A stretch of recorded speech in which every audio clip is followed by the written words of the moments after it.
গর্ভবতী মা বেশি শুয়ে থাকলে কি ক্ষতি হতে পারে?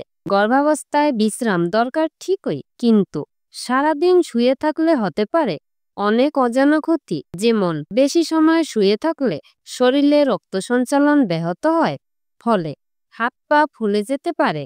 এটি মায়ের শরীরে অতিরিক্ত ওজন বৃদ্ধি করে, যা ডায়াবেটিস ও উচ্চ রক্তচাপের ঝুঁকি বাড়ায়। শারীরিক নড়াচড়া না হলে শিশুর জন্য দরকারি অক্সিজেন ও পুষ্টি সরবরাহও কমে যেতে পারে।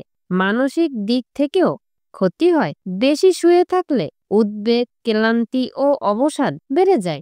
তাই মা পরিমাণ মতো বিশ্রাম নিন ঠিকই, তবে প্রতিদিন হালকা হাঁটা, কিছু ব্যায়াম ও নড়াচড়া করলে আপনি ও আপনার শিশু দুজনেই থাকবেন আরও সুস্থ ও প্রাণবন্ত। আমাদের ভিডিওটি যদি ভালো লেগে থাকে, লাইক, কমেন্ট এবং শেয়ার করতে ভুলবেন না।